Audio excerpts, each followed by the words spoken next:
Yes, nkulamusizaako nnyo mukwano gwange yonna gy'osinzira okubanga otuwuliriza gwenna omuwuliriza wa UG Update TV. Mukola kyamaanyi nnyo okwekuumira ku mayengo gano. Mmwe abali emitala w'amayanja, abali mu diaspora, nammwe mbalamusizaako nnyo sibeerabidde kubanga yemmwe mpagi luwaga abayimirizzaawo amayengo ga channel eno okubanga ekulaakulana n'okutuusa eddoboozi lyammwe eri abantu be muba mwagala libatuukeko bonna bonna. Abali emitala w'amayanja yemba menye ntya abali Qatar, Dubai, US, UK, abali mu South Africa, abali ku muliraano mu Kenya, Nairobi, abali mu Canada, abali mu Dubai, mwenna mbanirizaako nnyo mwe bali kwekuumira ku mayengo gano aga UG Updates TV. Kakati nno era mu ngeri y'emu twagala obbategeeza mikwano gyaffe nti enamba y'essimu gye tutadde mu WhatsApp gy'olaba eyo eri mu kikala ekimyufu, eri mu people power color.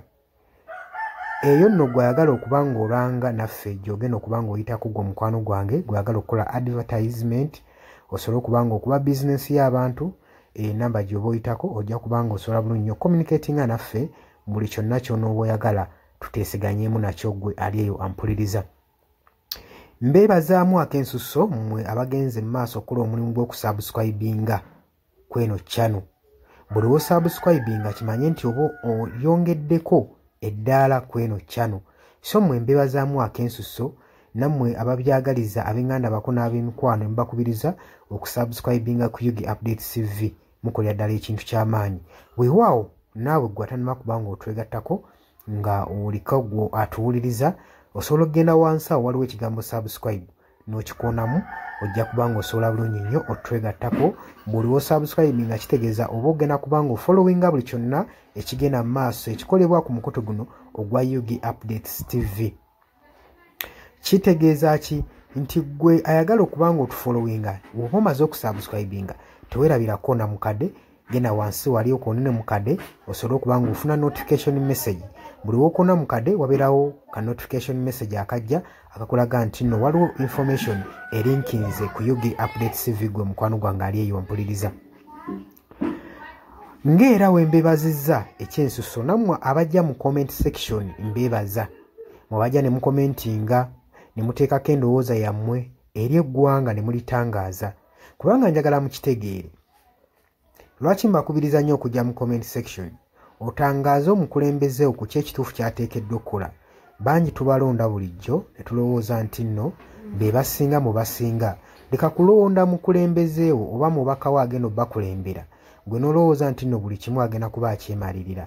Kimanye nti nno omulonze bulonzi mukulembeze kukulembera oba kukulembera kitundu kyammwe. Mmwe bagenda okukulembera yemmwe bagenda okuba ng'akiikirira bukiise eri yonna yonna mu gavumenti. So si kyandibadde kya bwenkanya omulekera obuvunaanyizibwa n'otamu advisinga. Ky'oba olaba mbakubiriza okujja mu comment section muteekewo endowooza zammwe musobole okutangaaza ku bakulembeze bammwe ku biki ebituufu bye bateekeddwa okukola. Bangi tubalonda bulijjo ne bagenda mu parliament nga babadde bantu balamu ne batuuka eyo ne bawuttaalirayo.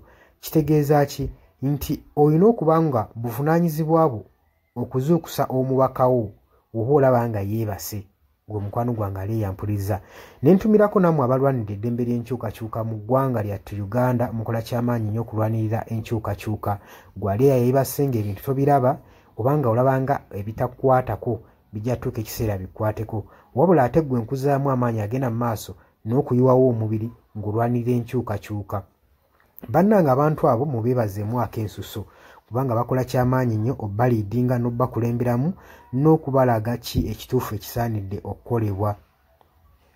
Mukimanye mu nsi we tuba tubaako be tulwanirira oba be tuluubirira si lwakuba nti nno tukolerera oba abasinga bayinza olowooza nti omuntu ogenda mu maaso n'okuba nga alwanirira enkyukakyuka alina bye yeeyagaliza nga ye omuntu. Kino njagala okukibategeeza nti mu kulwana ebiseera ebisinga weewaawo tetufuna ekyo kye tuba twagala kye tuba tuluubirira. Naye okulwana tusuubira wano mu kulwana tuba n'essuubi nti tusobola okufuna ekyo ekitugwanira. Kati naawe mukwano gwange ali eyo alwanira enkyukakyuka kino kankikutegeeze wandibanga nno oli eyo olwana nga tumanyidde ogenda kifunamu weewaawo oyinza obutafuna ekyo ky'oyagala naye osobola okufuna ekyo ky'ogwanira. So tulwana olw'enkyukakyuka nga tulwanirira okufuna ekyo kye tugwanira. Kati gwe mukwano gwange ky'ofuna kye kiggwanira eyo gy'oli. Wandibanga ky'oyagala okifuna naye kye kiggwanira. Bangi mugenda ne muwambatalira eyo mu bibiina by'obufuzi ne babafujjirira omusimbi. Yes, ssente ozifuna bazikuwa era obulamu bwo bweyagala naye okakasa ekyo kye bakuwa kye bakufujjirira mu kabaasa kye kiggwanira. Ebiseera ebisinga ffe tetulwana olw'okuba nti no twagala kufuna ebyo bye twetaaga. Nedda, wabula tutunuulira nnyo pointi eno nti kye tugenda oba kye tulwana kyenfuna kyengwanira. Mutuufu ogenda n'oweetunulamu n'olaba nga kyofuna si kyokola ki si kyogwanira nga ggwe munnansi.